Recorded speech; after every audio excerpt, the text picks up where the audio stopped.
मरी रोड पे इस वक्त मैं मौजूद हूँ। हाफिज़ नईमुर रहमान साहब मेरे साथ मौजूद हैं। अस्सलाम वालेकुम। बहुत शुक्रिया आपके वक्त का। मुझे बहुत अच्छे से अंदाज़ा है कि कितना मुश्किल आपका शेड्यूल है और किस तरह से आप और लोग यहाँ पर मौजूद हैं। क्या चल रहा है हाफिज़ साहब इस वक्त, क्या स्टेटस है मुज़ाकराती कमेटी का?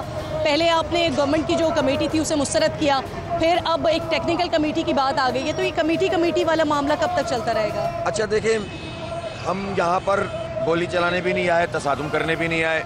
सीधी सीधी बात है, बिजली के बिल कम होने चाहिए, IPPs को लगाम देनी चाहिए, तनख्वाहदार लोगों के ऊपर जो ये स्लैब लगाया है टैक्स का ख़त्म होना चाहिए, खाने पीने की चीज़ें हैं उनके ऊपर जो टैक्स लगा के महंगाई की उसको ख़त्म होना चाहिए, और एक्सपोर्ट का टैक्स ख़त्म करें, फिक्स टैक्स ख़त्म करें। ये जो जालिमाना टैक्स का निज़ाम है इससे पूरी मईशत तबाह होगी और हम मज़ीद फंसते चले जाएंगे। हमारा ये मुतालबा है, हुकूमत अभी हल कर दे, अभी चले जाएंगे। अब बात ये है कि उन्होंने पहले कहा मुज़ाकरात करेंगे, उस वक्त हमारे सैकड़ों बल्कि हज़ार से भी ऊपर लोग गिरफ्तार थे। हमने कहा पहले लोगों को रिहा करो। अब आहिस्ता आहिस्ता करके उन्होंने लोग रिहा किए और फिर हमने इनकी कमेटी को, कोई बात नहीं, वो आए, हमने रिसीव किया और आज मुज़ाकरात का पहला दौर हुआ। हमने अपनी पूरी तमाम तर चीज़ें उन तक पहुँचा दी हैं। अब हुकूमत के ऊपर है, उनकी कोर्ट में बॉल है कि वो क्या चाहते हैं। वो ये चाहते हैं कि ये धरना दोबारा इस्लामाबाद की तरफ मार्च करे तो हम उसके लिए भी तैयार हैं। कोई इरादा वैसे आज इस्लामाबाद की तरफ मार्च करने मैं अभी ज़रा लियाकत बलोच साहब से रिपोर्ट ले लूँ कि हुआ क्या है। अगर तो वो मुझे कहते हैं कि नहीं कोई चांस मौजूद है कि मसला जो है वो आवाम का हल हो सकता है, तो फिर तो ठीक है, हम इसको एक आध दिन और डिले करेंगे। लेकिन अगर हमें ऐसा लगता है कि हुकूमत टाल मटोल से काम ले रही है तो हमारे लिए क्या है। जिस तरह हमने सबको जमा करके एक धरने को कई धरनों में तब्दील किया और यहाँ ले आए, यहाँ से दोबारा इस्लामाबाद चल पड़ेंगे। मसला ये नहीं है, मसला ये है कि हम यहाँ बैठे हैं, ये धरना गारंटी है, मुज़ाकरात और धरना साथ साथ चलेंगे। हुकूमत को चाहिए सीरियस ले। मैं एडवाइस करूँगा प्राइम मिनिस्टर साहब को कि जमात इस्लामी के इस धरने को वो सीरियस लें।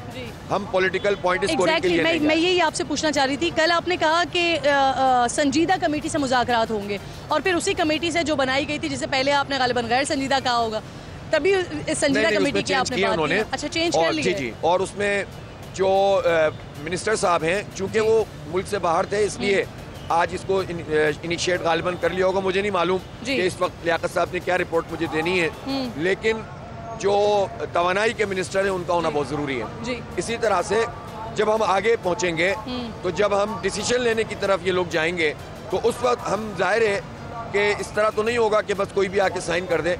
हमें एक गारंटी चाहिए, तो फिर हाईएस्ट लेवल की। नहीं भाई, ये गारंटी पे मामला होगा, नोटिफिकेशन पे मामला होगा क्या? आप लोगों को अगर यकीन दहानी करवा दी जाए आप उठ जाए। ऐलान पे मामला नहीं होगा, इक़दाम पे मामला होगा। सही, जब तक नोटिफिकेशन नहीं आता, जब तक उसका कानूनी तौर पर हमारे इस मुआहदे को जो है वो उसका कानूनी रुख नहीं दिया जाता और अमल दरामद शुरू नहीं हो सकता होगा, जब तक हम नहीं जाएंगे। सही। ये बिजली के बिल्स की बात हो रही है, बिजली के बिल्स की जब तक कीमतें कम नहीं होती तब तक नोटिफिकेशन नहीं आता, जब तक आप लोग नहीं। जी बिल्कुल।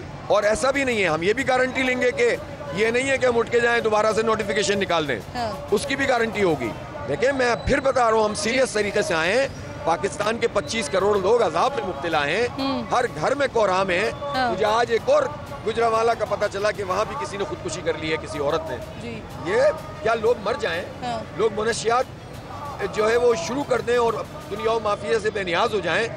क्या करें लोग अपने बच्चों के साथ? ना तालीम दो तुम, ना सेहत की सहूलत दो, ना उन्हें रोजगार दो, और तुम टैक्सों पे टैक्स लगाते चले जाओ, बिजली के बिल में बढ़ाते चले जाओ। ये नहीं चलेगा। आपने भी कारकुनान की रिहाई के हवाले से बात की कि आपका मुतालबा था कि जो हमारे, आपने गालिबन 1000 कारकुनान की बात की थी कि उनको गिरफ्तार किया गया है, उनके रिहाई के हवाले से बात हुई, तो ये वजीर दाखिला से कोई राब्ता हुआ इस हवाले से आपका? जी, वजीर दाखिला से भी राब्ता था और उन्होंने रिहा कर भी दिए। तमाम कारकुनान रिहा हो गए, दोपहर तक सिर्फ रह गए थे। उस पर भी हमने उनसे बात की थी कि आप रिहा करेंगे तो मुज़ाकरात आगे बढ़ेंगे। सही। अच्छा, अब नईम भाई, क्या आपका राब्ता हुकूमत के अलावा किसी तीसरी जानिब से भी हुआ है या वहाँ से भी हुआ है जहाँ बैठे हुए हैं इस वक्त? नहीं, देखिए, इंतजामी तौर पर तो सारे राब्ते होते हैं। बात ये है कि बात हुकूमत है, मुझे ये हुकूमत पसंद इसलिए नहीं है। पिंडी से कोई राब्ता हुआ आपका? पिंडी से कोई राब्ता हुआ? हम तो पिंडी में ही आ गए। अच्छा। तो अब मसले हल होने चाहिए। खुद आए? नहीं, हम खुद आए थे कि हम अपने फैसले खुद करते हैं। सीधी बात ये है कि हमने डी चौक का तय किया था, हमारे कुछ लोग डी चौक पहुंच भी गए थे, सारी रुकावटें उबूर करके पहुंच गए थे, लेकिन ये वो लोग थे जिन तक हमारा मैसेज कन्वे नहीं हुआ था। सही। हमने सारी रुकावटें इनकी हटा भी दी थी। हाँ। हम जब वहाँ से आ रहे थे श्रीनगर हाईवे से, तो इनके कंटेनर हमारे लोगों ने हटा दिए थे। जब हम यहाँ पर 0 पॉइंट पे पहुंचे, हमने रुकावटें हटा दी। मैं एक बार और अपना सवाल करती हूँ कि आप तो खुद यहाँ बैठे हुए हैं, लेकिन क्या आपसे राबता किया गया है? देखिए, राब्ता तो हुकूमत का है। हाँ। राब्ता वजीर दाखिला का है। इसके अलावा किसी तीसरी तरफ से कोई राब्ता नहीं है, कोई पैगाम नहीं आया? पैगाम हो या राब्ते हो, जमात इस्लामी अपने फैसले खुद करती है। नहीं आया या नहीं आया? इंतजामी तौर पर जब भी हालात बिगड़ रहे होते हैं, ये राब्ते होते हैं। ठीक है, लेकिन हमने बहुत वाज़े तौर पर ये बात की कि हम तसादुम नहीं चाहते। हमने हुकूमत को ये बात वाज़े तौर पर बता दी, हम तसादुम नहीं चाहते, लेकिन आप मजबूर करोगे तो फिर बिलाखिर हम तो प्रोसीड करेंगे, फिर आप रोकेंगे तो तसादुम होगा। हमने इस वक्त तदब्बुर से काम लिया। हमारे पेश नजर इशू था, देखें अभी कोई पॉलिटिकल पॉइंट स्कोरिंग का मसला नहीं है। इस वक्त कोई इलेक्शन नहीं होने जा रहा। सारी पॉलिटिकल पार्टियां ठंडी बैठी हुई हैं, सब अपने अपने चक्करों में लगे हुए हैं। ना हुकूमत वालों को कोई परवाह है, अपोजिशन के अपने मसले हैं। हम ये समझते हैं कि जमात इस्लामी वाहिद पार्टी है जो आम आदमी की बात कर रही है। आप कह रहे हैं कि 45% जो कैपेसिटी पेमेंट है ये हुकूमत के पास जा रही है, लेकिन जो एक्सपर्ट हैं इसके वो कह रहे हैं कि इन प्लांट्स पर फॉरेन बैंक्स को सॉवरेन गारंटी दी हुई है, ऐसे इसको खत्म नहीं किया जा सकता। तो सब कुछ किया जा सकता। आपके पास कोई हल है इसका? इसका हल है जी, जो IPPs ठीक तरीके से काम कर रहे हैं, मुआहदे को फॉलो कर रहे हैं, और उनके मुआहदे में बेईमानी भी नहीं हुई, तो आप उनको आगे बढ़ने दें। विंड वाले, सोलर वाले अगर ऐसे हैं जिन्होंने बेईमानी नहीं की हुई, इनको चलने दें। सेकंड वो हैं जिनके मुआहदों में ही बेईमानी है, जिसकी रिपोर्टें मौजूद हैं, उनको तो ख़त्म किया जाएगा मुआहदे को। जब आप मिसाल के तौर पर गन्ने की फूक के ऊपर आप एक प्लांट चलाने की बात करते हैं और रेट चार्ज कर रहे हैं इम्पोर्टेड कोल का, तो ये तो मुआहदा ही गलत हो गया ना। इसकी तो फॉरेंसिक अगर ऑडिट हो जाए तो हर IPP का पता चल जाएगा। फिर तो आप दुनिया के किसी भी अदालत में कोई चैलेंज नहीं कर सकता जब आपने बेईमानी से काम शुरू किया हुआ। हाफिज साहब, आप कराची की बिजली के मामलात पर मैं आपको काफ़ी अरसे से देख रही हूँ, आप आवाज़ उठाते रहे वहाँ के लोगों के लिए, लेकिन अब आप आए ये IPPs के मामले पर, जो बिजली की कीमतों को बढ़ाया गया, ये जो जालिमाना मुआहदे हैं बेसिकली ये तो 2013 से हुए हैं। वैसे तो ये 94 से, ये 90s से हैं, लेकिन जो जालिमाना मुआहदे हैं ये 2013 से हुए हैं। तो अब 2024 में आपने 10 साल के बाद इस पर एहतजाज क्यों किया? हम पहले भी बात कर रहे थे, आपको याद होगा पाकिस्तान में तो IPPs पे कोई बात करता ही नहीं था। और मेरे तो रिकॉर्डेड क्लिप्स मौजूद हैं, प्रेस कॉन्फ्रेंस मौजूद हैं, जिसमें मैंने ये तक निशानदेही की थी कि एक IPP ने पूरे साल 1 मेगावाट भी बिजली नहीं बनाई और 28 अरब रुपए उसको पैसे दिए गए। सुनता कोई नहीं था। अब जब हम इसको इतने बड़े लेवल पर लेकर गए हैं तो लोगों को बात समझ में आई है, और अब जाहिर है कि पानी इतना सर से ऊंचा हो गया कि इंडस्ट्रियलिस्ट भी बात कर रहे हैं, बच्चे को ये बात पता चल गई है, लिहाजा हम अपना कौमी फर्ज अदा कर रहे हैं। हमारा मसला है ये, हमारे लोगों को हक और इंसाफ मिलना चाहिए। ये मईशत अब ये बोझ इन IPPs का बर्दाश्त नहीं कर सकती। डिफेंस से भी ज्यादा इखराजात इस वक्त IPPs की कैपेसिटी चार्जेस के हैं, जो बिजली हम बनाते नहीं है उसके पैसे हम अदा करते हैं। तो ये मसला हल होना चाहिए। फिर हमारा एक मुतालबा ये भी है, मराहत खत्म करें। मैं ये कहते हैं हम कैसे करें, IMF का मसला है, ये है वो है। मैं पूछना चाहता हूँ शहबाज शरीफ साहब, अगर आज ये फैसला करें कि 1300 CC से बड़ी कोई गाड़ी नहीं होगी, मैं 1000 भी नहीं कह रहा जो जुनेजो साहब ने की थी, मैं तो 1300 कह रहा हूँ, ना किसी सरकारी अफसर के पास, ना हुकूमती ओहदेदार के पास, ना किसी के पास, ना जज के पास, तो आप यकीन करें इसके पेट्रोल, ड्राइवर, मेंटेनेंस के 200-250 अरब रुपए बचेंगे कौम को। ये कौम को दीजिए ना आप। अच्छा, अब नहीं भाई, हुआ ये है कि आपके धरने के बाद हुकूमत ने जजेस के हवाले से, पार्लियामेंटेरियंस के हवाले से और सरकारी मुलाजमीन के हवाले से जो दीगर मराहत हैं उसमें उसके खात्मे की कोशिश करने के हवाले से बात करना शुरू कर दी है। तो क्या ये जो मीटिंग आपकी हुई है ये आपके मुतालबात में शामिल है? 100% मुतालबात में शामिल है। ये आपके मुतालबात के बाद ये चीजें हो रही हैं? इनके जो हम मुसलसल तकरीरों में, प्रेस कॉन्फ्रेंसों में, धरने में अपने मुतालबात दोहरा रहे हैं, तो उन मुतालबात की बुनियाद पर उनके यहाँ इंटरनली भी डिस्कशन हुआ है कि हम इन चीज़ों को कैसे देख सकते हैं। जो सीरियस देखें, हर जगह पर कुछ सीरियस लोग होते हैं, ब्यूरोक्रेसी में भी सारे गलत तो नहीं होते, अच्छे अफसर भी होते हैं, तो एक सीरियसनेस उनमें पाई जाती है। अब ये सारी जिम्मेदारी हुकूमत की है कि वो इसको फिर दोबारा गैर संजीदगी की तरफ ले जाते हैं और भुगतते हैं, या फिर वाकईतन मसले को रिजॉल्व करते हैं। ये मैं अपनी जात के लिए तो नहीं मांग रहा, ये मैं अपनी पार्टी के लोगों के लिए तो नहीं मांग रहा, ये तो हर घर का मसला है। मुझे आप बताएं, तनख्वाहदार तबका कहाँ जाए? वो जितनी भी उसकी तनख्वाह होती है उसके खर्चात एग्जैक्टली मैं आपसे यही पूछने वाली थी, क्योंकि इस वक्त एक सबसे बड़ा मसला तो महंगी बिजली है, फिर महंगी गैस भी है, फिर तनख्वाहदार तबका है जिसके ऊपर ठीक ठाक टैक्स लगाया गया है।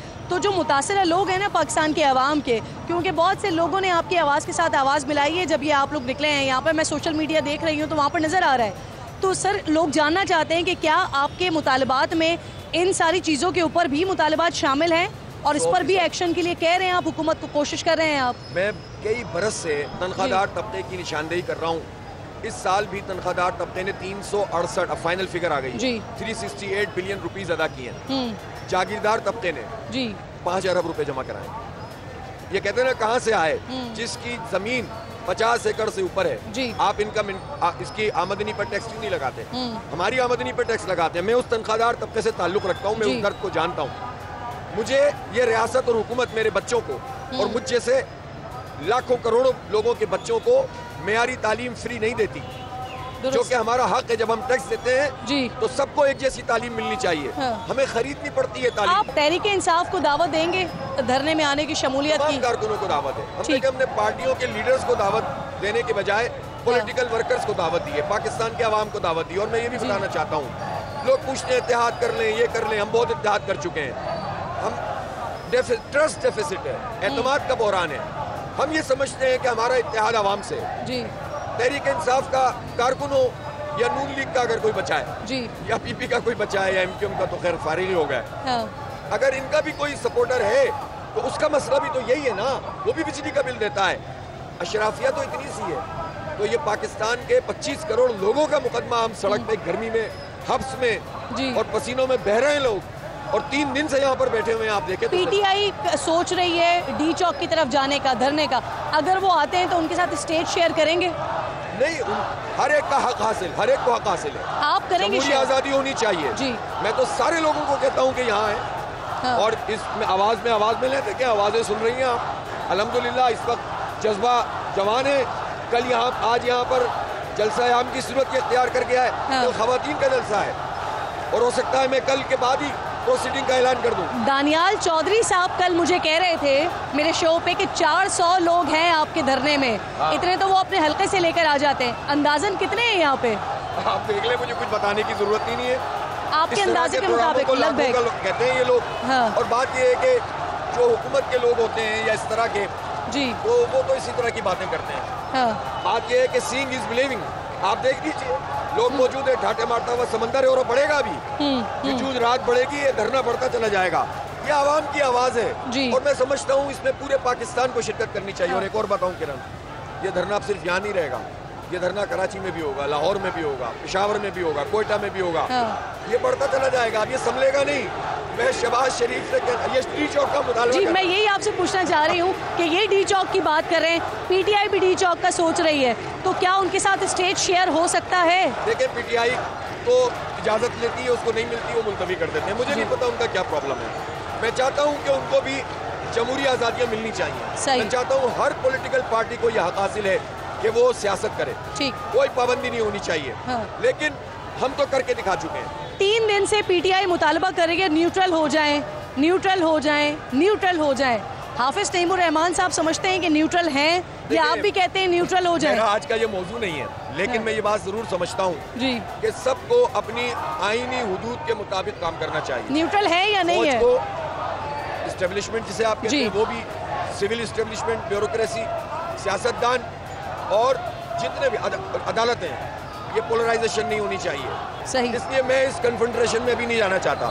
हमारा कौमी एजेंडा है। हाँ। उस कौमी एजेंडे पे धरने की कामयाबी के बाद बहुत बड़ी मास मोबिलाइजेशन हम शुरू करेंगे। धरने के लिए फंड्स जमा किए जा रहे हैं और आपके स्पेक्टिकल्स कोई 1 करोड़ से ज्यादा के सेल हुए हैं। Is it true? ऐसे ही है? जी, मेरे ऐनक रह गया होगा और उसको उन्होंने कहा कि चलें हम इस तरह से इसकी बोली लगाते हैं। अल्हम्दुलिल्लाह ये एक तरीका होता है फंड जमा करने का। तो जो साहिब सरवत लोग हैं और जिस आदमी ने वो 1 करोड़ 10 लाख का ऐलान किया है ना, वो लेटा हुआ था यहाँ धरने में शदीद गर्मी में। ये जमात इस्लामी है, इसकी स्ट्रेंथ है। जब मैंने ऐलान किया, मेरे पेश नजर नहीं था कि लोग फंड दें, लेकिन टूट के पड़ रहे थे लोग। जिसकी जेब में जो था वो दे रहा था। ये जमात इस्लामी है। जो लोग सिर्फ बाहर की फंडिंग पे निसार करते हैं ना, चंद लोगों पे निसार करते हैं, फिर वो उनकी पार्टियां इसी तरह से बेवकत हो जाती हैं सारी हिमायत के बावजूद।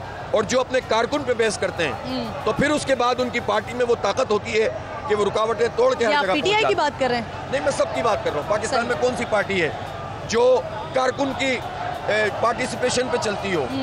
वहाँ तो पार्टी सारी जमातों की फंडिंग बाहर से होती है। बाहर की बात नहीं कर रहा। हाँ। चंद ताकतवर लोग होते जी। हैं, पैसे वाले लोग होते हैं, इलेक्टेबल होते हैं, जागीरदार होते हैं, कुछ हाँ। सरमाएदार होते हैं, उन पर पूरी पार्टियां चल रही होती हैं। सही। जब वो हाथ खींच लेते हैं या किसी के कहने पर इधर चले जाते हैं तो पार्टी लटक जाती है। सही। आखिर में बताइएगा, कितने फीसद आपको यकीन है कि जो मुतालबात आप लेके बैठे हुए हैं, ये मुतालबात यहाँ से पूरे करवा कर ही उठेंगे? इंशाअल्लाह ये धरना उस वक्त तक जारी रहेगा जब तक इक़दामात नहीं होंगे। सही। इक़दामात चाहिए, ऐलानात नहीं चाहिए। सही। बस। बहुत बहुत शुक्रिया।